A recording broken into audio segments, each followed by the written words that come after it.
Teman-teman yang dirahmati Allah Subhanahu wa taala, kisah Ibu Musa ini adalah salah satu contoh tentang orang gak bakalan kecewa kalau bersandar kepada Allah. Itu gak bakalan. Bahkan kita bisa bilang mustahil. Mustahil seseorang itu kecewa gara-gara berpegang, bersandar, menyerahkan dirinya kepada Allah. Itu mustahil. Bukan seperti itu sunnatullah. Karena siapapun yang berserah diri kepada Allah, maka dia telah berpegang kepada tali yang paling kokoh. Wa man yuslim wajhahu ila Allah, wa man yuslim wajhahu ila Allah wa huwa muhsin faqad istamsaka bil urwatil wuthqa wa ila Allahi aqibatul umur. Siapa yang menyerahkan dirinya kepada Allah dan dia senantiasa berbuat baik, maka sesungguhnya dia telah berpegang kepada tali yang paling kokoh dan kepada Allah segala urusan dikembalikan. Jadi nggak ada orang yang kecewa kalau dia berpegang kepada Allah. Masalah apapun, masalah rezeki, masalah jodoh, terutama yang kedua. Kalau kita bergantung kepada Allah dalam urusan jodoh, maka insya Allah kita nggak akan kecewa.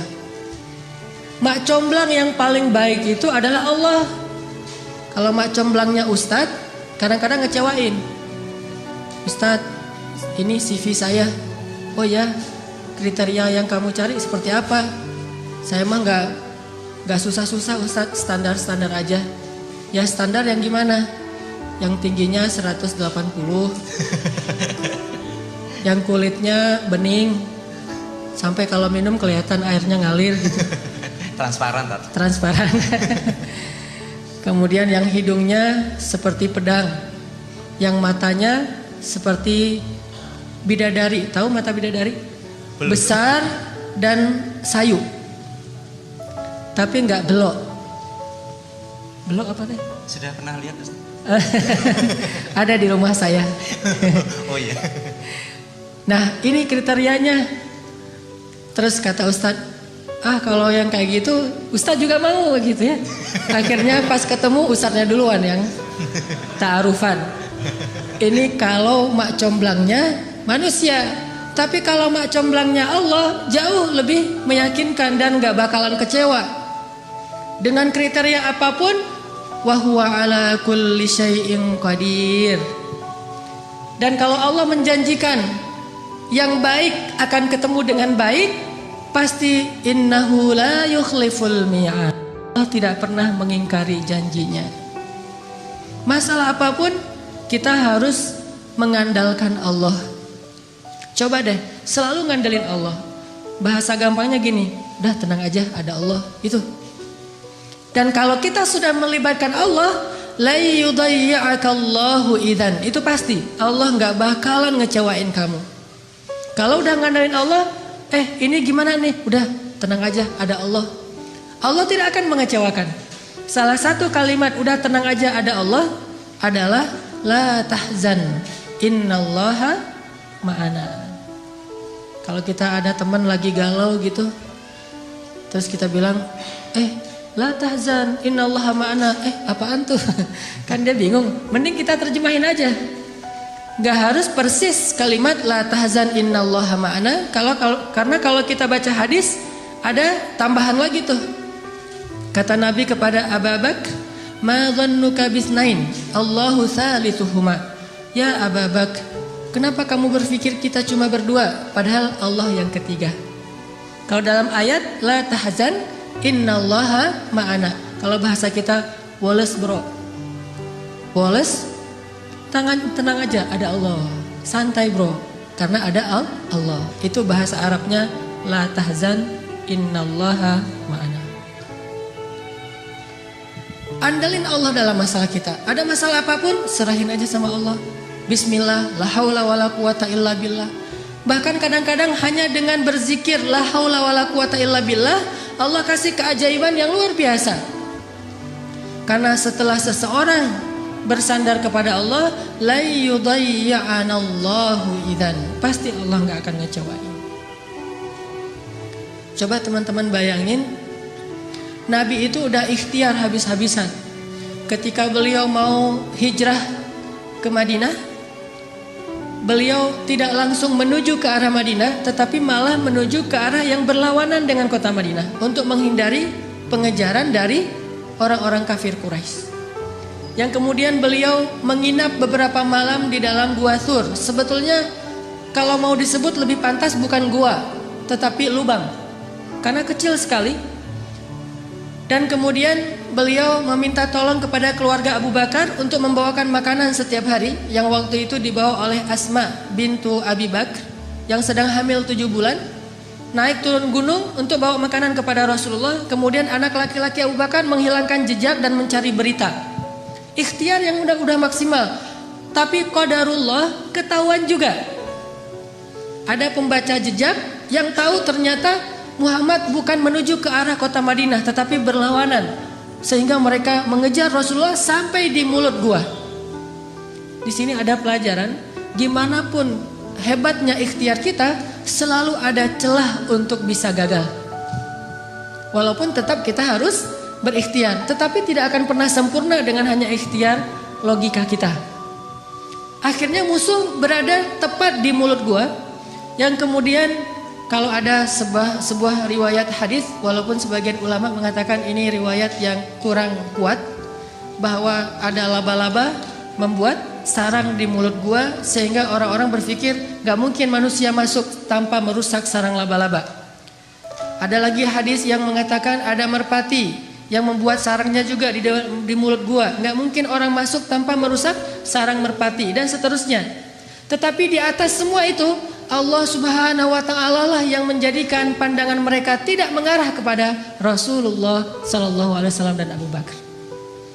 Ketika mereka berada tepat di mulut gua, kalau mereka mau ngelihat ke bawah sedikit saja melongo, itu sudah kelihatan Rasulullah dengan Abu Bakar. Tetapi Allah palingkan wajah mereka. Mereka melihat ke seluruh penjuru kecuali ke bawah kaki mereka.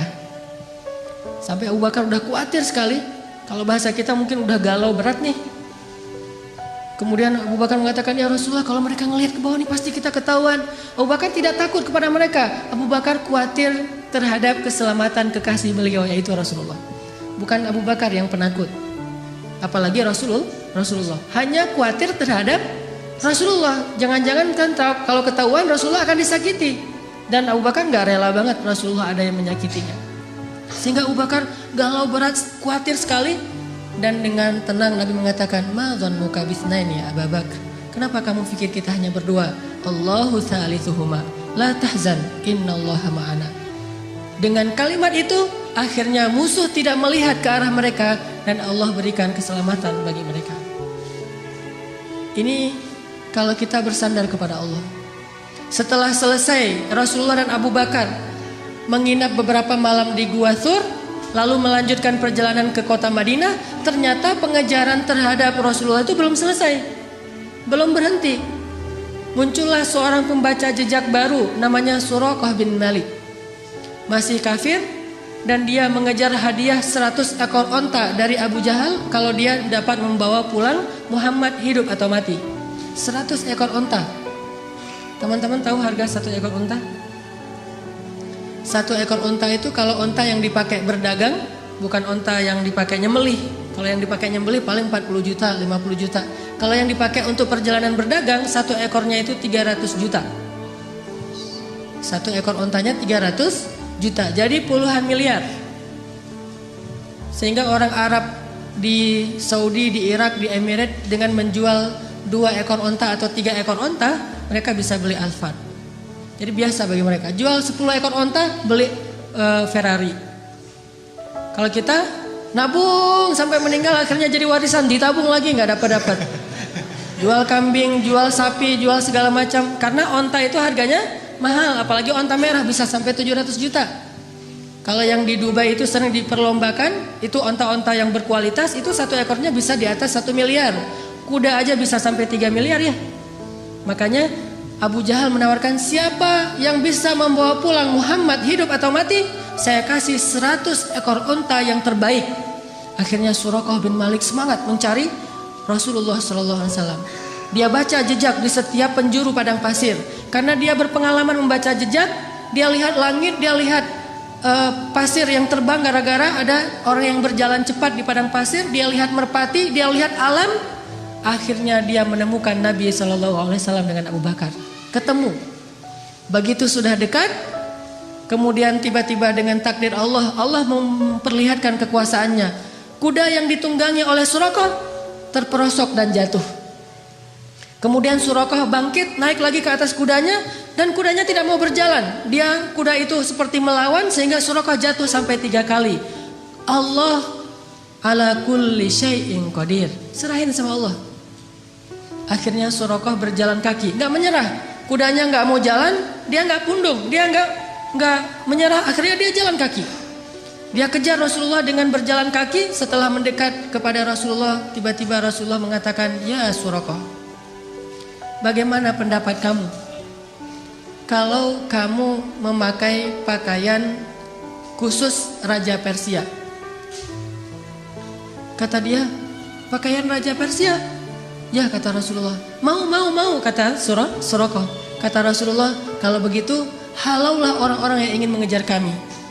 Kelak kamu akan memakai pakaian Persia, Raja Persia.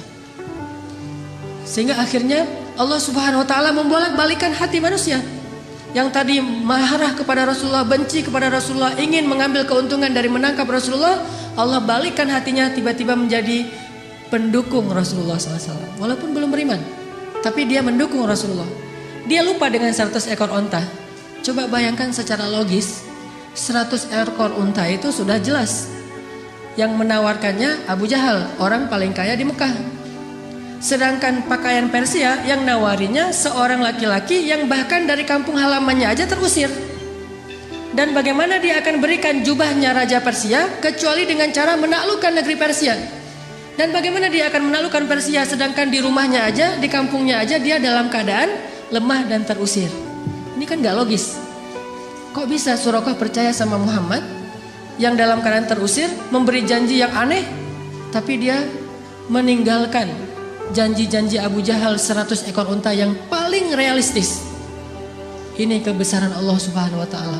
Dan ini juga sebagai bukti Rasulullah itu benar-benar al-amin, as-sadiqul masduq, orang yang selalu dipercaya bahkan oleh musuhnya. Suraqah lebih percaya kepada Nabi walaupun Nabi terusir dengan janji yang aneh itu daripada kepada Abu Jahal yang realistis. Sehingga akhirnya Allah menyelamatkan Rasulullah dan Abu Bakar sampai di Madinah. Selang beberapa tahun setelah Nabi SAW wafat, pada masa kekhalifahan Umar bin Khattab, akhirnya Islam berhasil membebaskan Persia dan menaklukkan kerajaan-kerajaan yang zalim di sana. Lalu salah satu ghanimah harta yang dibawa dalam peperangan itu adalah jubahnya Raja Persia, dibawa ke Madinah. Ketika jubah Raja Persia sampai di Madinah, diserahkan kepada Umar. Umar teringat dengan janji Nabi, sehingga Umar bertanya, "Aina Suraqah?" Di mana Suraqah bin Malik? Ternyata Suraqah sudah masuk Islam. Kemudian dia datang, "Saya ya Amirul Mukminin, saya Suraqah." Udah tua dia. Kata Umar, "Ya Suraqah, masih ingat dengan janji Rasulullah kepadamu?" Suraqah bingung, janji yang mana? Dia udah lupa dengan janji Nabi. Kemudian kata Umar, "Sesungguhnya dulu Nabi pernah berjanji akan memakaikan kepadamu pakaian Raja Persia." "Oh ya, saya masih ingat waktu itu Nabi berjanji demikian." Maka wahai Suraqah, pujilah Allah, sesungguhnya Allah telah mengabulkan janji-janji itu, dan inilah pakaian Raja Persia, pakailah. Pas dilihat oleh Suraqah, sutra semua, bagus sekali pakaiannya. Dia ganti bajunya, dia pakai baju Raja Persia, dia pakai mahkotanya, dia pakai sepatunya, dia pakai pedang yang bertahtakan banyak berlian-berlian di atasnya. Sehingga Suraqah tiba-tiba seolah-olah menjadi Raja Persia. Dia muter-muter keliling kota Madinah. "Oh, saya Raja Persia, saya Raja Persia." Sehingga semua orang tertawa terhadap Suraqah, dan mereka bersyukur kepada Allah Subhanahu wa taala yang telah menepati janjinya melalui lisan Nabi sallallahu alaihi wasallam. Muhammad. Sallallahu alaihi wasallam. Libatkan Allah dalam urusan kita, gak bakalan kecewa. Pakai Allah, andalkan Allah, berserahlah kepada Allah dalam urusan kita, sepele apapun. Bukankah Nabi mengatakan, mintalah kepada Allah walaupun cuma garam?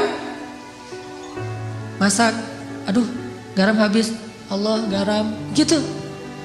Saya dulu ketika sempat dulu ikut jamaah tablik ketika saya masih SMA, ada satu hal yang saya belajar dari jamaah tablik waktu itu tentang nggak boleh minta sama manusia.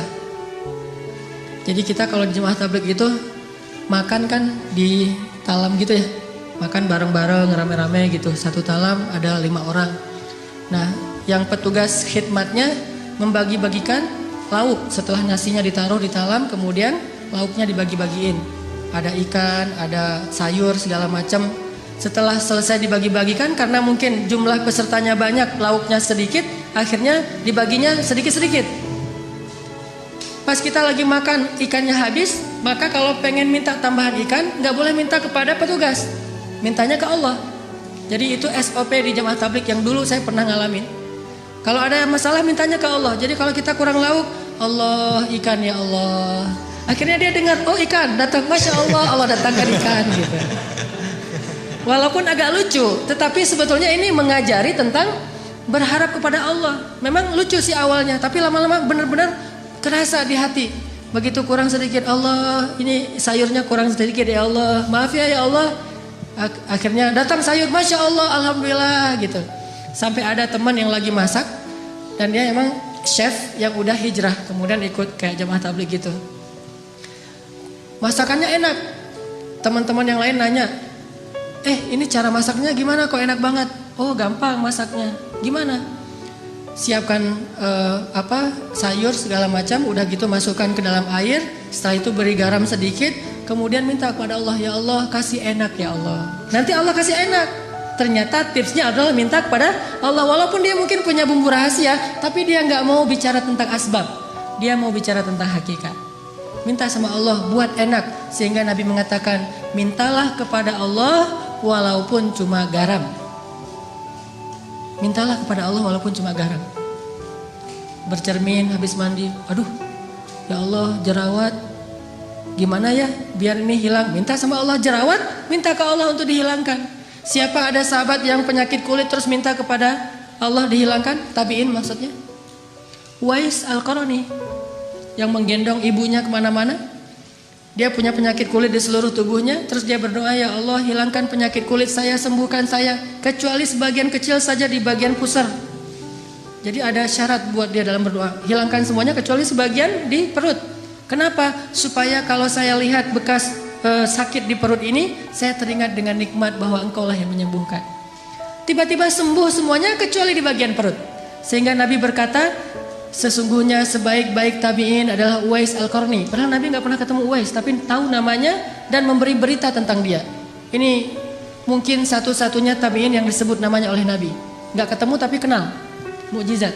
Sebaik khairut tabi'in Uwais Al-Qarni. Sebaik-baik tabi'in Uwais Al-Qarni. Kalau kalian sempat temuilah dia, ciri-cirinya dia punya bekas penyakit kulit di perutnya.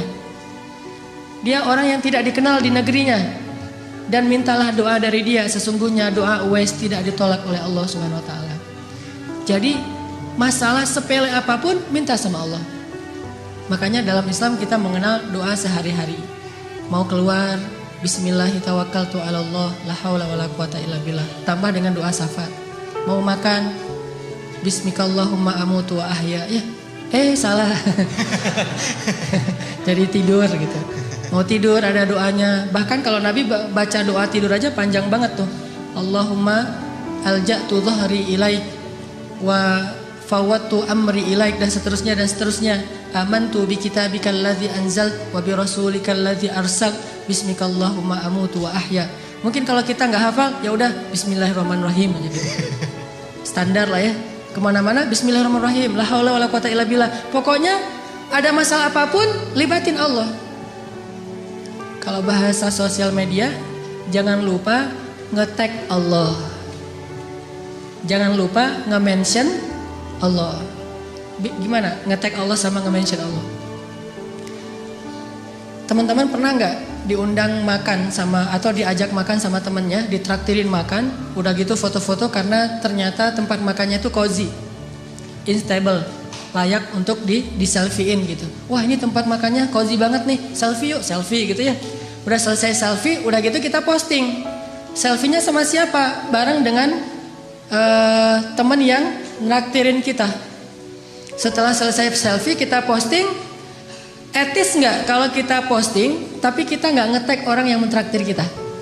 Nggak etis ya?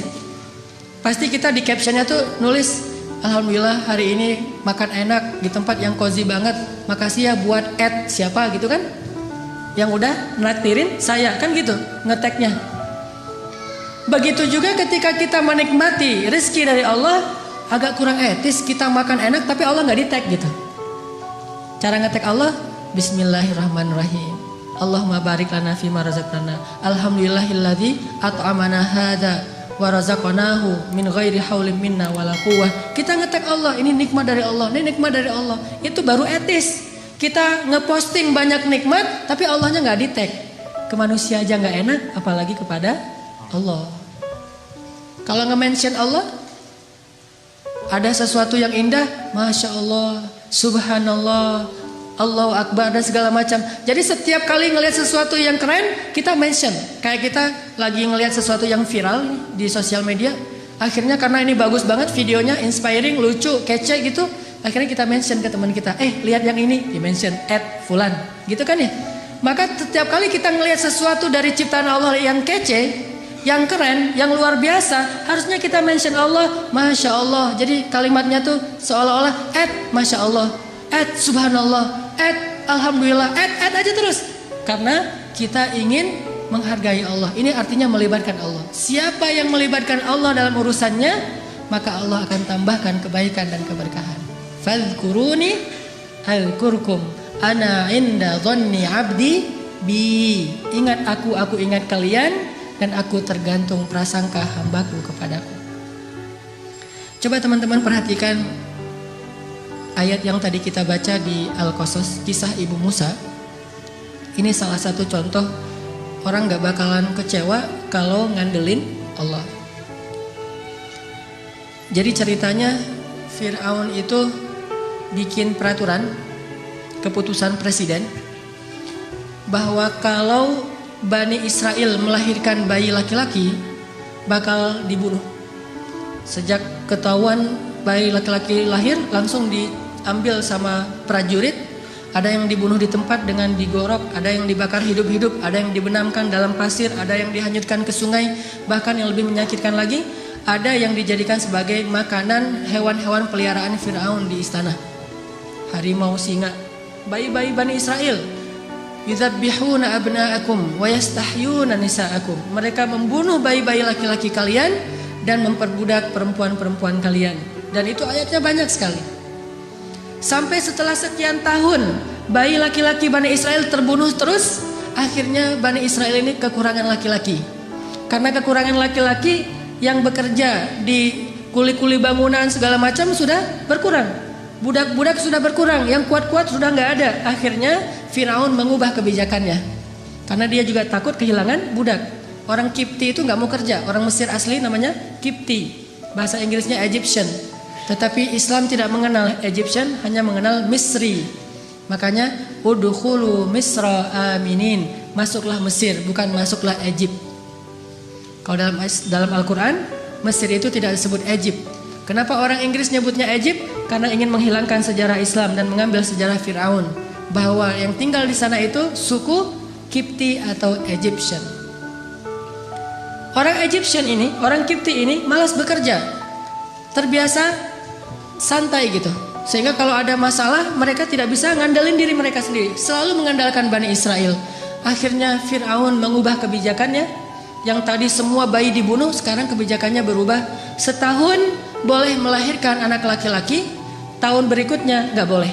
Jadi selang-seling. Dan qadarullah, Harun lahir di tahun bolehnya lahir anak laki-laki. Makanya nggak ada kisah Harun dikejar-kejar sama tentara. Dia aman. Begitu dia lahir, oh ini tahun yang boleh lahir anak laki-laki, tumbuh tanpa ada ancaman. kakaknya Musa. Sedangkan Musa lahir di tahun gak boleh lahir anak laki-laki. Sehingga saat Musa lahir, ibunya langsung bingung, ini bagaimana menyelamatkan bayi ini. Saya gak rela kalau bayi ini dibunuh. Ini bayi punya aura yang luar biasa, lebih daripada kakaknya Harun, padahal dua-duanya nabi. Akhirnya Allah ilhamkan kepada ibu Musa lewat mimpinya. Kemudian ibu Musa konsultasi dengan ulama-ulama Bani Israel, dan ternyata mimpi itu benar. Dia disuruh menghanyutkan Musa ke sungai Nil. Ini tidak logis, tetapi tidak butuh logis kalau yang menyuruhnya Allah Subhanahu wa Ta'ala. Gak harus logis kalau yang menyuruhnya Allah, karena logika atau hukum ilmiah itu adalah ciptaan Allah. Allah bisa melakukan sesuatu dengan hukum ilmiah, atau tidak dengan hukum ilmiah, atau bahkan bertentangan dengan hukum ilmiah. Seorang lahir tanpa ayah, tanpa ibu, Adam. Atau tanpa ayah hanya punya ibu, Isa. Atau bahkan seekor onta lahir bukan dari induknya tapi dari batu, untanya Nabi Shalih. Allah bisa melakukan sesuatu sesuai dengan hukum ilmiah, bertentangan dengan hukum ilmiah, atau tidak seperti hukum ilmiah. La haula wala quwata illa billah. Sehingga akhirnya setelah diyakinkan oleh banyak ulama, banyak kiai-kiai Bani Israel, Bu, hanyutkan bayinya ke sungai Nil, serahkan sama Allah, udah biarin aja Allah yang ngurus. Tapi nanti kalau hanyut gimana? Nanti kalau dimakan kuda Nil gimana? Nanti kalau sampai ke Sudan, kan Nil itu panjang ya, melintasi dua negara, Mesir dan Sudan. Tapi kemudian diingatkan lagi, Allah tidak akan mengecewakan. Bukankah Allah mengatakan, kami pasti akan mengembalikannya kepadamu wahai ibu Musa? Maka la tahzani, jangan khawatir wahai ibu Musa. Udah gak usah khawatir. La takhafi wa la tahzani, jangan takut, jangan sedih.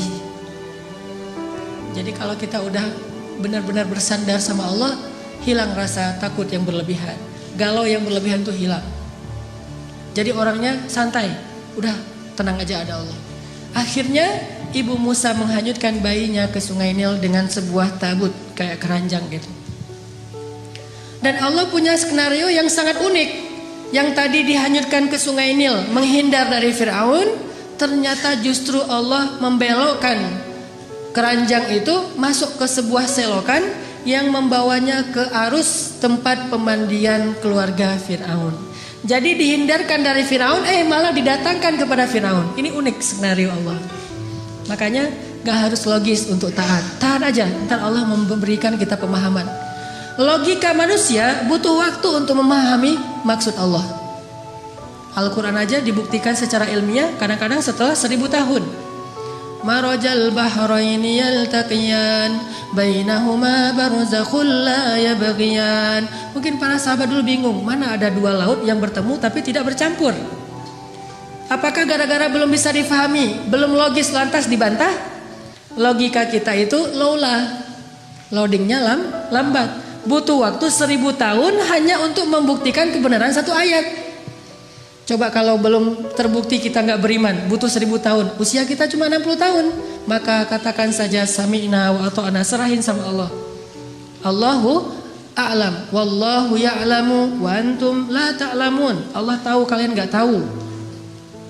Malah masuk ke dalam selokan yang membawa Musa kepada keluarga Firaun. Ditemukan sama dayang-dayang. Pas dibuka kotaknya ternyata ada bayi yang sehat, yang luar biasa auranya. Semua orang yang lihat pasti jatuh hati kepada bayi ini. Dibawa masuk ke istana, diserahkan kepada istri Firaun. Langsung istri Firaun jatuh hati. Dan qadarullah, waktu itu istri Firaun belum punya anak, sehingga sangat menginginkan anak laki-laki. Dan ini yang paling keren nih. Apa kata istri Firaun? Qurratu ainin li walak. Anak ini menyejukkan hati saya dan hatimu wahai Firaun. Apa kata Firaun? Laki la liya. Menyejukkan hatimu, hati saya tidak, kata Firaun. Dari sejak awal juga mereka udah musuhan. Musa juga melihat Firaun. Ntar lihat aja. Dari bayi. Cerdas ini bayi. Jadi dari bayi juga udah tahu, ini bakalan musuh saya. Dan itu sahih beritanya. Apa sahihnya? Sampai suatu malam ketika Asia gendongin Musa ngeklek gitu ya, ketawa sama Asia, sama istri Firaun, ibu angkatnya. Sedangkan Firaun dari kejauhan dia aja nggak mau dekat-dekat. Karena Firaun tahu bahwa ini bayi Bani Israel yang dilempar ke sungai Nil gara-gara takut dibunuh. Dia nggak rela. Cuman karena dia terlalu sayang sama istrinya yang cantik dan tidak punya anak, dia sabar. Nanti kalau udah gede bakalan dibunuh. Itu rencana Firaun. Sehingga akhirnya Asia bilang kepada Firaun, ya Azizi, itu panggilan Firaun dari istrinya. Wahai suamiku tercinta, ya Azizi, coba kamu gendong bayi ini, dia lucu loh. Kamu selama ini mungkin belum pernah coba aja, coba gitu. Diantarkan kepada Firaun, kata Firaun, moh gitu ya. Bahasa Arabnya moh. Enggak gitu. Enggak, kamu coba aja. Akhirnya karena dipaksa sama istrinya, dia pegang sama Firaun. Begitu dipegang, Musa yang tadi ngeklek, ketawa, tiba-tiba cemberut. Tadi ini orang wajah Firaun gitu kan, musuh saya. Langsung berubah wajahnya Musa, sehingga Firaun nanya kepada Asia, ya Asia ini kenapa dia tiba-tiba kok cemberut sama saya? Kata Asia, mungkin kalian belum terlalu dekat. Coba kamu dekap lagi, kan ini baru pertama digendong. Oh gitu, didekapin. Pas udah didekapin agak dekat ke wajahnya Firaun, Musa mengambil janggut Firaun, ditarik sampai copot janggutnya tercabut janggutnya Firaun. Orang zaman dulu raja-raja kan janggut Firaun tuh panjang yang terbentuk gitu kan ya, yang kayak kotak gitu. Itu ditarik sama Musa, banyak dari janggut-janggut Firaun itu sampai tercabut, rontok dan mengeluarkan darah, sehingga Musa dilempar oleh Firaun karena Firaun marah kepada Musa. Dari kecil juga mereka udah musuhan. Dan Musa itu dari kecil juga lebih daripada Hercules, udah punya kekuatan. Nabi paling kuat tuh Musa. Pas dilempar, akhirnya Asia sedih mengambil bayinya, didekap, Musa nangis seperti bayi biasanya. Firaun mengatakan, besok akan saya bunuh nih bayi. Ternyata dia benar nih, seperti dalam mimpi saya. Anak ini yang sepertinya akan mengganggu kekuasaan saya. Besok harus saya bunuh. Kata Asia, jangan, dia kekasih saya, jangan segala macam. Sekarang Firaun sudah murka. Akhirnya diumumkanlah ke seantero Mesir bahwa besok dia akan membakar hidup-hidup seorang bayi Bani Israel di depan orang banyak sebagai pelajaran. Terkumpullah orang di lapangan besar di depan istana. Pada subuh hari itu Allah memberi ilham kepada Asia sebuah ide. Begini cara Allah menolong hambanya. Ketika mau dibunuh oleh Firaun, Asia bilang gini, wahai Azizi, saya ingin sebelum engkau menyakiti anak ini, kita buktikan dulu kejadian semalam itu murni karena memang dia sadar atau karena dia nggak ngerti, anak kecil. Kalau dia nggak ngerti, maafkanlah dia, namanya juga anak kecil. Tapi kalau dia sadar karena emang dia seperti mimpimu, maka silahkan kamu bunuh. Gimana cara ngebuktiinnya? Kata Asia, letakkan bayi ini di tengah, terus di sebelahnya ada bara api, sebelah lagi ada roti dan madu. Bayi ini sudah bisa merangkak. Kalau dia menuju kepada bara api dan memakan bara api itu, berarti dia bayi yang nggak tahu apa-apa, maafkanlah dia. Tapi kalau dia menuju ke madu dan roti, berarti dia bayi yang sudah mengerti. Silahkan kamu bunuh dia. Ini mengambil resiko. Dan ini hanya satu-satunya cara terakhir untuk menyelamatkan Musa. Karena dipikir oleh Firaun logis juga, ya sudah, kita coba. Taruh Musa di tengah, bara api di sebelahnya, kemudian roti di sebelahnya. Musa bangkit dari duduknya, tiba-tiba menuju kepada bara api, diambil dengan tangannya, dimakan oleh Musa. Lalu dia menangis. Sejak saat itu cacatlah lidah Musa.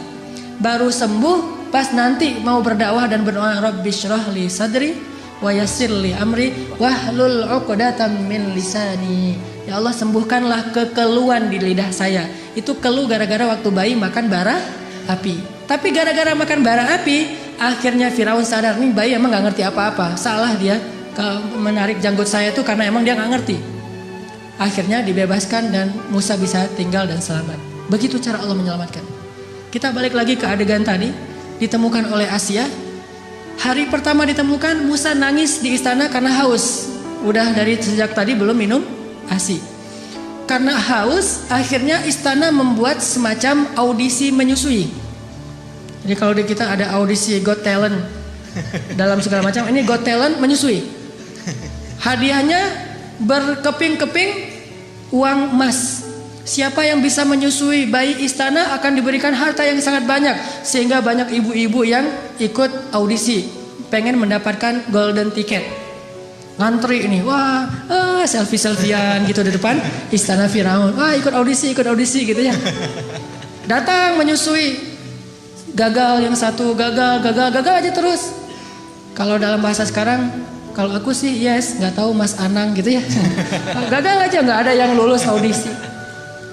Ternyata di baris terakhir dari antrian itu ada mbaknya Musa yang nggak disebutkan namanya. Jadi keluarga Musa ini ada 3 orang soleh, kakaknya Harun, kemudian mbaknya yang nggak disebutkan namanya, kemudian Musa. Ini 3-tiganya anak-anak yang soleh-soleha. Mbaknya Musa tadi ditugaskan oleh ibunya mencari berita tentang adiknya, tentang bayi Musa.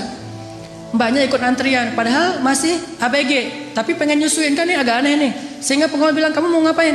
Mau ikut audisi. Lah, ini untuk orang yang sudah punya anak, tetapi saya bisa menawarkan orang yang baik untuk bisa menyusui bayi itu. Setelah debat panjang, akhirnya ikut juga. Ternyata ini yang lulus audisi. Kalau aku sih yes gitu. Apa kata dia kepada keluarga Firaun? Maukah kalian saya tunjukkan keluarga yang bisa menyusui dan berlaku baik kepada anak ini? Kata Asia, ya sudah bawa mereka ke sini. Kalau mereka bisa, nanti saya kasih hadiah yang banyak. Pulang langsung si mbaknya Musa lari ke rumah, mak gitu. Apa itu adek lagi nangis minta susu. Terus kenapa? Nggak ada yang bisa menyusui dia. Mungkin mak yang bisa menyusui dia. Akhirnya ibunya datang. Begitu didekap oleh ibunya, namanya juga ibu sendiri. Langsung saya sih yes. Akhirnya ibunya lulus audisi. Ngelihat Musa diam di tangan ibunya, akhirnya Asia pun jatuh hati kepada keluarga itu dan mengatakan, hadiah untuk kalian adalah emas dengan sangat banyak, berkilo-kilogram emas. Bukan hanya itu, mulai sekarang tinggallah di istana. Sehingga akhirnya ibunya Musa tinggal di istana, ayahnya Musa tinggal di istana, mbaknya Musa tinggal di istana, kemudian emasnya Musa tinggal di istana. Musa juga semuanya tinggal di istana, dirawat dan dibiayai oleh negara, oleh istana, oleh kerajaan, dan mereka mendapatkan gaji yang sangat besar. Siapa yang ikut cara Allah pasti beruntung. Bayangin kalau dulu ibu Musa nggak percaya dengan perintah Allah, masa sih dihanyutin ke sungai Nil segala macam? Mungkin selamanya mereka jadi buronan, pindah-pindah dari satu negeri karena takut dikejar oleh tentara Firaun, dan selamanya miskin. Tapi karena dia ikut cara Allah, wa may yattaqillaha yaj'al lahu makhraja wa yarzuqhu min haitsu la yahtasib. Wa may yattaqillaha yaj'al lahu min amrihi yusra. Siapa yang bertakwa atau taat kepada Allah, Allah kasih jalan keluar. Siapa yang taat kepada Allah, Allah kasih rezeki yang tidak terduga-duga. Siapa yang taat kepada Allah, Allah mudahkan setiap urusannya. Keep the faith, athiqah billah, percaya deh sama Allah. Nggak ada modal Ustadz, pengen nikah, ada Allah.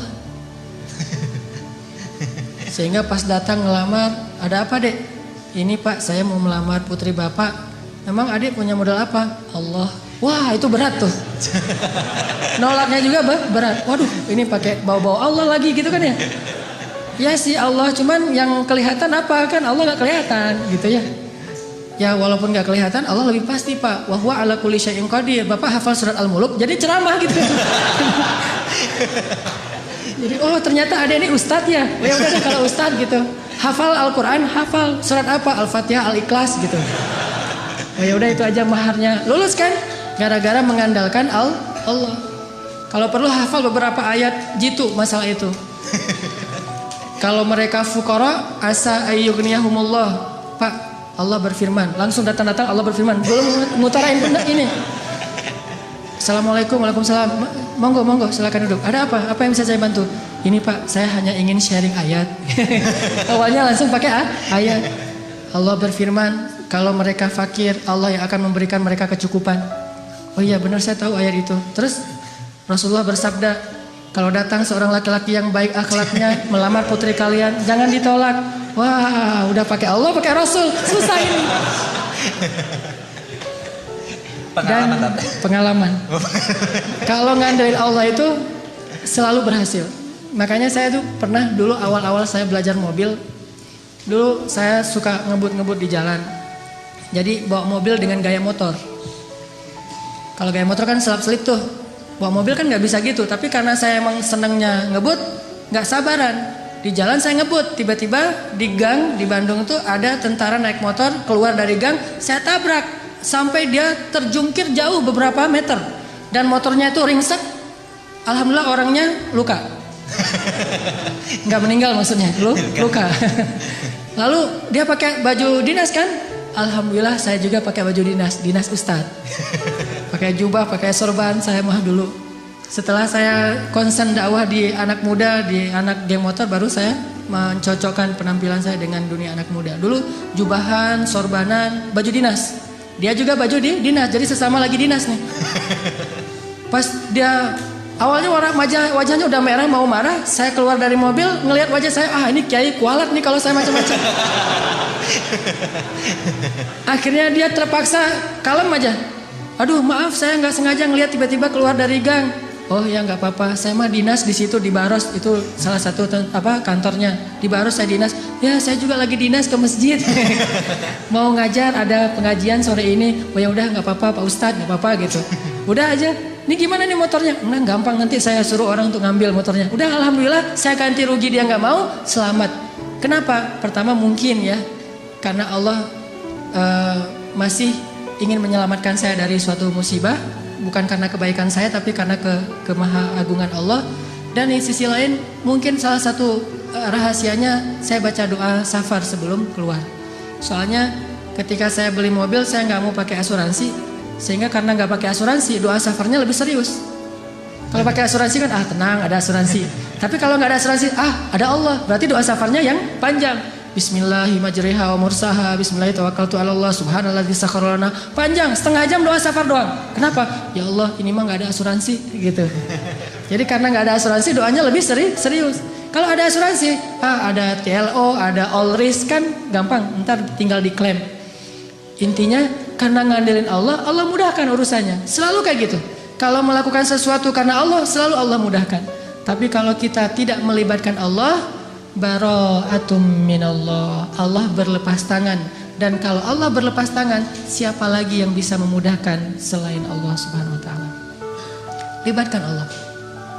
Ada seorang sahabat datang ke Nabi, dia bilang gini, "Ya Rasulullah, anak saya ditawan sama musuh." Ternyata anak dia itu ikut berjihad dan ketangkap sama musuh, ditawan. Dan musuh minta tebusan sekian ratus dinar, kalau nggak ditebus akan dibunuh. Dan waktu itu sahabat-sahabat yang kaya banyak yang lagi di luar kota juga lagi diutus untuk dakwah dan jihad, sehingga tidak ada sahabat yang bisa membantu laki-laki ini. Rasulullah juga nggak punya apa-apa, nggak punya harta. Dia datang kepada Rasulullah, "Ya Rasulullah, anak saya ditawan, minta sekian ratus dinar, kalau saya nggak menebus nanti anak saya akan dibunuh. Gimana ini ya Rasulullah? Dia hanya memberi waktu saya 1 hari sampai besok." Kemudian Rasulullah mengatakan, "Ya wahai Bapak, ya Syekh, perbanyaklah mengatakan la haula wala quwata illa billah." Oh gitu? Ya Rasulullah? Ya gitu. Akhirnya dia pulang, nggak ngomong ya sih la haula wala quwata illa billah, tapi yang lain nggak ngomong kayak gitu. Udah aja kalau Allah bilang la haula wala quwata illa billah, hasbunallah wa ni'mal wakil, cukup Allah. Jangan bilang cukup Allah lalu ada kalimat tapi. Hasbunallah sih, cuman. Nah ini enggak hasbunallah, karena hasbuna itu tidak ada cuman. Oh gitu ya Rasulullah, gitu. Udah dia pulang, la haula wala quwata illa billah, la haula wala quwata illa billah. Sampai di rumah istri nanya, "Pak, gimana tadi sama Rasulullah? Udah dapat belum pinjaman untuk menebus anak kita?" "Udah dapat mah, ini luar biasa." "Apa?" "La haula wala quwata illa billah." "Oh gitu, la haula wala quwata illa billah." Berdua tuh, suami istri soleh-soleha, sama-sama athiqah billah, sangat keep the faith. Enggak mengatakan, "Iya emang zikir, cuman uang konkretnya mana?" Nggak nanya-nanya kayak gitu. Udah aja, oh la haula, ya udah la haula wala quwata illa billah. Sepanjang malam mereka berzikir la haula wala quwata illa billah. Tiba-tiba waktu subuh ada yang ngetok pintu rumah, tok tok tok, "Assalamualaikum." Terdengar suara anak laki-lakinya, pas dibuka bener anak laki-lakinya pulang dalam keadaan selamat. Dan ternyata di luar suaranya berisik, banyak suara kambing. Pas dilihat itu apa itu? Kambing, lebih dari 100 ekor. Kemudian ayahnya bertanya, "Apa yang terjadi? Bagaimana kamu selamat dan membawa banyak kambing?" Kata laki-laki ini, "Semalam tiba-tiba ada seorang laki-laki yang berbaju putih, orangnya ganteng sekali, wajahnya bercahaya, datang melepaskan ikatan saya. Dan tiba-tiba waktu itu semua prajurit yang mengawal saya, yang menjaga saya itu tertidur pulas, sama sekali tidak terbangun. Sehingga saya bisa dilepaskan dan bahkan bukan hanya bisa menyelamatkan diri, tapi malah bisa mengambil ghanimah, membawa lebih dari 100 ekor kambing." Bayangin, kambing 1 ekornya aja udah berisik ya. Gimana 100 ekor? Berisik gak sih? Berisik banget kan ya? 100 ekor kambing yang berisik yang lagi dibawa sama anak muda ini tidak membangunkan prajurit penjaga yang lagi tidur. Ini qadarullah. Sehingga akhirnya dia selamat dan bahkan dapat ghanimah lebih dari 100 ekor kambing dari la haula wala quwata illa billah. Bukan berarti nggak ikhtiar. Kalau ikhtiar kita udah mentok, udah maksimal, jangan menyerah, jangan berhenti, karena selalu ada harapan di sisi Allah Subhanahu Wa Taala. Tidak pernah selesai kalau kita berserah diri kepada Allah. Selalu ada harapan. Ada lagi kisah di zaman Nabi Musa. Suatu hari Nabi Musa nanya kepada Allah. Kan Nabi Musa ini julukannya, panggilannya Kalimullah, orang yang bisa ngomong langsung kepada Allah. Jadi kalau ada butuh apa-apa Nabi Musa mah tinggal miss call Allah. Ya Allah, langsung Allah ngangkat. Ada apa Musa gitu. Kayak kita telepon gitu ya. Nggak bisa ngelihat langsung tapi bisa telepon langsung. Begitu Nabi Musa calling, langsung Allah, ada apa Musa? Gini ya Allah, saya pengen nanya. Jadi Musa sering ngobrol sama Allah. Nanya apa? Saya pengen tahu di antara umat saya itu siapa yang paling rendah kedudukannya di matamu? Yang paling levelnya paling rendah. Kata Allah, itu tuh laki-laki seorang kakek yang buta, yang dia itu masbuknya istiqomah banget dalam sholat. Paling istiqomah dalam masbuk. Gak pernah dia sholatnya tepat waktu, pasti masbuk. Ini orang yang paling istiqomah di zamanmu, Musa. Istiqomah dalam kemasbukan. Asal ada sholat, dia pasti paling belakang, datangnya menjelang salam. Jadi kalau ada yang taruh sendal paling belakang itu pasti dia. Kalau ada salam yang kemudian nanti berdiri lagi pasti dia. Orang yang selalu masbuk, orang tua buta. Oh, itu orang yang paling rendah. Nabi Musa nyari mana? Oh, si kakek itu yang paling rendah nilainya di mata Allah. Setiap hari dilihat dia masbuk sampai suatu hari ketika selesai sholat orang itu udah nggak ada. Nabi Musa telepon Allah. Allah, Musa ada apa? Itu si kakek kemana? Kok nggak datang? Kata Allah, dia sudah meninggal dan sekarang ada di dalam surga. Nabi Musa heran, ya Allah, gimana ceritanya tuh? Kakek yang nilainya paling rendah, yang nggak ada apa-apanya, yang masbuk sejati, tiba-tiba masuk surga sejak dia meninggal. Apa yang terjadi ya Allah? Allah bilang, ya Musa, suatu hari ketika kakek ini keluar dari masjid, dari tempat ibadah, dia jalan kemudian kesesat gara-gara dia buta, sampai di sebuah tanah yang lapang. Dia menemui seorang laki-laki, kemudian dia bertanya, saya ada di mana sekarang? Laki-laki itu mengatakan, ini kamu sedang berada di tanah lapang, di sebuah lapangan, di sebuah alun-alun. Kemudian kakek ini mengatakan, tidak, sesungguhnya rahmat Allah lebih luas daripada segalanya. Kamu berada di tanah yang luas? Kata dia, tidak, rahmat Allah yang lebih luas. Hanya karena itu, kemudian Allah mengatakan, wahai Musa, sesungguhnya rahmatku mendahului kemarahanku. Sehingga dia masuk surga hanya dengan kalimat, sesungguhnya rahmat Allah lebih luas. Makanya kalau kita nge-tag Allah, nge-mention Allah, libatkan Allah dalam urusan kita, selalu beruntung. Bayangin sekedar mengatakan subhanallahi wa bihamdi subhanallahil azim, langsung Allah sediakan pohon-pohon kurma yang sangat banyak di dalam surga. Begitu kita baca la haula wala quwata illa billah, Allah sediakan kunuz, harta yang ditaruh di dalam sebuah box yang sangat besar, disimpan di bawah arasy Allah Subhanahu wa taala. Mudah sekali.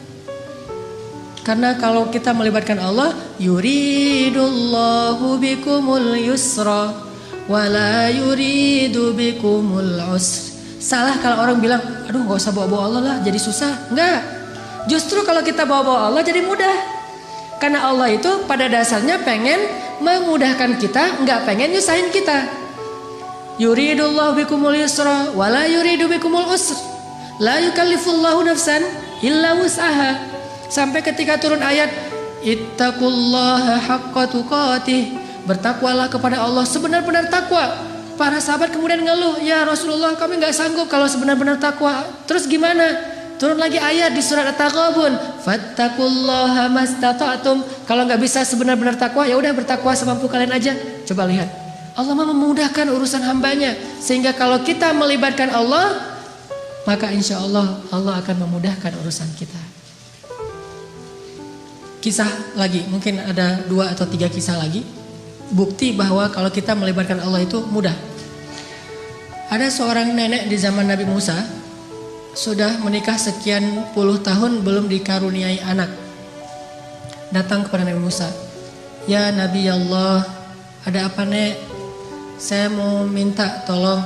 Ya, saya itu udah nikah sekian tahun tapi belum dikaruniai anak. Sedangkan engkau bisa bicara langsung dengan Allah. Boleh nggak saya minta tolong? Minta dong ke Allah, ya Allah beri saya 1 orang anak saja." "Oh baik nek, nggih," gitu kata Nabi Musa. Telepon, "Ya Allah." Allah bilang, "Ada apa Musa?" "Ini nih, ada nenek-nenek minta diberikan anak 1 orang aja katanya, karena dia tidak punya keturunan." Apa kata Allah? "Ya Musa, bilang kepada nenek itu bahwa takdirnya dia tidak akan punya anak. Itu sudah takdir." Kemudian Nabi Musa bilang, "Nek, sabar ya." Kata Allah, "Oh ya, udah ada jawaban dari Allah, udah ada. Gimana jawabannya?" "Takdir nenek mah gak akan punya anak." "Oh gitu, ya sudah, assalamualaikum." Waalaikumsalam, pulang. Sepanjang jalan sampai di rumah dia mengatakan, "Ya Rahim, ya Rahim. Memang takdir saya tidak akan punya anak, tetapi engkau maha rahim, beri saya anak ya Rahim." Jadi dia ngeyel gitu. Terus aja minta sama Allah dengan bahasa yang lembut, "Ya Rahim, ya Rahim." Besok datang lagi ketemu Nabi Musa, "Assalamualaikum." Waalaikumsalam. "Nenek yang kemarin, ada apa nek?" gitu. Sama Nabi Musa masih yang kemarin gitu. "Apaan?" "Minta dong ke Allah lagi supaya dikasih anak." "Lah kan udah kemarin katanya takdirnya gak akan punya anak." "Ya siapa tahu sekarang berubah." Ini nenek nih, sikoh billah, yakin banget sama Allah. Karena nggak mau ngecewain, walaupun Nabi Musa juga udah tahu takdirnya kayak gitu. Ya udah, Nabi Musa telepon lagi, "Ya Allah, ini si nenek yang kemarin." "Oh ya Musa, jawab aja kayak kemarin." Bahwa dia nggak akan punya anak. "Nek, saya bilang juga apa? Takdirnya nenek nggak akan punya anak. Udah bersabar aja." "Oh gitu ya. Ya udah, assalamualaikum." Waalaikumsalam. "Ya Rahim, ya Rahim." Terus aja gitu. Datang lagi nenek yang sama, "Nek, sama jawabannya." Belum ngomong juga udah dikasih tahu aja jawaban. Tapi kata nenek, "Coba minta lagi, mudah-mudahan Allah udah mau ngasih sekarang." "Ya Allah, nenek yang kemarin datang lagi, wahai Musa, takdirnya nggak akan punya anak. Nek, memang udah takdirnya kayak gitu. Sabar aja." "Gimana tuh caranya nek? Udah takdir Allah nggak akan bisa dirubah." "Oh gitu, ya Rahim, ya Rahim." Pulang terus. Setelah sekian lama nggak datang-datang. Setelah beberapa bulan akhirnya dia datang bawa bayi. Gendong bayi datang ke Nabi Musa. "Assalamualaikum," gitu. "Oh, waalaikumsalam. Nenek yang dulu." "Ya, terus itu siapa?" "Anak. Anak siapa?" "Anak saya." "Hah? Ya Allah, ini ceritanya gimana nih? Kok bisa sih nenek punya anak?" Nabi Musa nelpon Allah. "Gimana nih ceritanya nenek yang takdirnya nggak bakalan punya anak tiba-tiba bawa bayi?" Kata Allah, "Ya Musa, setiap kali saya bilang takdirnya nggak punya anak, dia bilang ya Rahim, ya Rahim. Dibilang lagi nggak punya anak, dia bilang ya Rahim, ya Rahim. Wahai Musa, ketahuilah sesungguhnya rahmat saya mendahului takdir." Sehingga dengan rahmat Allah, Allah mengubah takdir nenek ini yang tadi nggak punya anak jadi punya anak. Kalau kita baca hadis-hadis Nabi tentang kisah-kisah para anbiya itu luar biasa. Intinya adalah mereka selalu mengandalkan Allah dan selalu mendapatkan janji-janji yang Allah pernah janjikan kepada mereka. Nggak pernah kecewa. Mungkin cerita terakhir yang sangat populer itu adalah cerita Siti Hajar. Ini bagi saya menakjubkan banget nih ceritanya.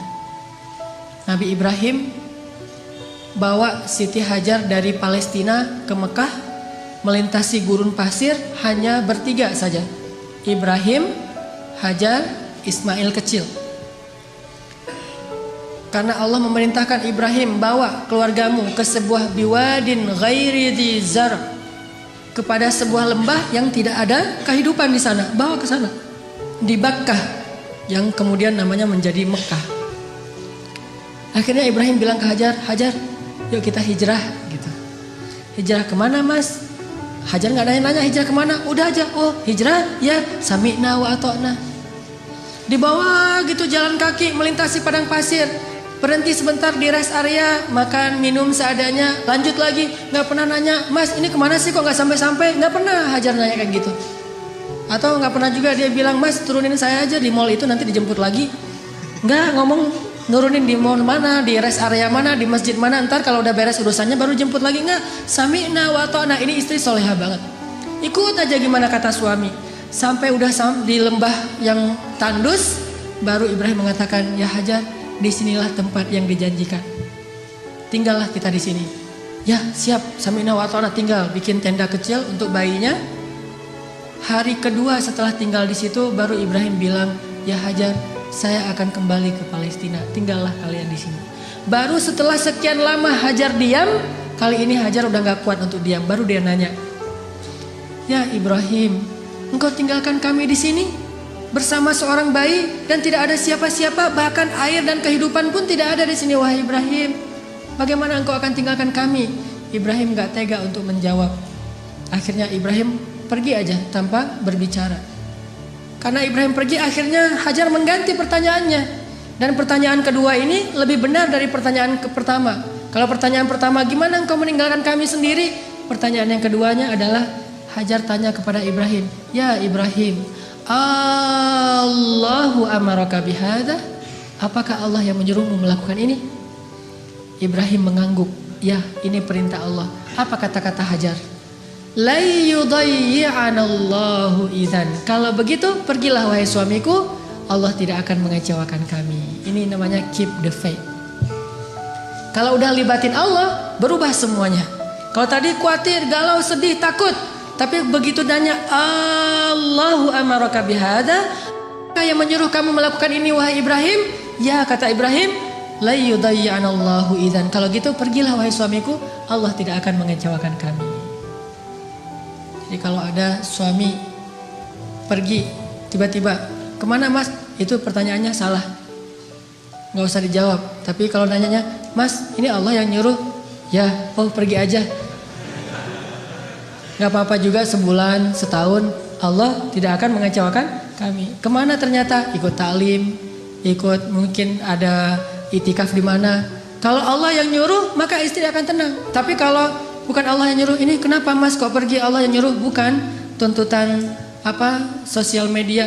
Ada yang lagi harus saya selesaikan, ada yang jadi selebgram, saya pengen deketin. Nah, ini baru namanya perlu khawatir. Tapi kalau Allah yang nyuruh, insya Allah aman. Pergilah wahai Ibrahim, Allah gak akan ngecewain kami. Ibrahim pergi, kemudian kita tahu adegannya, ternyata kehabisan air, Ismail nangis-nangis, Hajar lari antara Safa dan Marwah. Allah gak mengecewakan mereka dan memberikan air yang tidak pernah berhenti mengalir sampai hari ini. Dan itu air mukjizat banget loh. Gimana mukjizat? Kalau lagi banyak jamaah haji atau umroh di Mekah, air itu tidak akan kekurangan. Setiap hari orang minum air Zam-Zam. Kalau saya lagi umroh tuh selain minum, bahkan setiap hari dibawa dalam botol aqua. Kita kalau pergi ke masjid itu bawa botol aqua kan ya, terus ngisi air Zam-Zam. Di dalam hotel kita nggak pernah minum air aqua dari hotel, selalu minum Zam-Zam yang dibawa dari masjid. Bayangin, dalam sehari 5 kali orang membawa air Zam-Zam setiap waktu sholat, dan jumlah jamaahnya itu bisa sampai 3 juta kalau musim haji. Lalu ketika mereka pulang, mereka membawa minimal 5 liter air Zam-Zam di seluruh dunia, sebanyak 3 juta orang.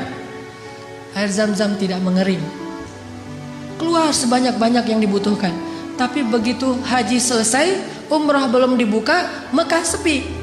Tidak ada yang umroh kecuali orang lokal saja. Paling-paling ratusan orang, tidak sampai 1000 orang. Tapi walaupun yang datangnya sedikit, yang minumnya sedikit, air Zam-Zam tidak membanjiri kota Mekah. Ini namanya berkah. Kalau butuh banyak keluar banyak, kalau butuh sedikit keluar sedikit. Bukan pas butuh banyak airnya putus, atau pas butuh sedikit airnya jadi banjir, soalnya biasanya keluarnya banyak. Enggak kayak gitu Zam-Zam, sangat berkah. Dan itu gara-gara kata Hajar, la yudayyi'anallahu idzan. Allah enggak bakalan ngecewain kami.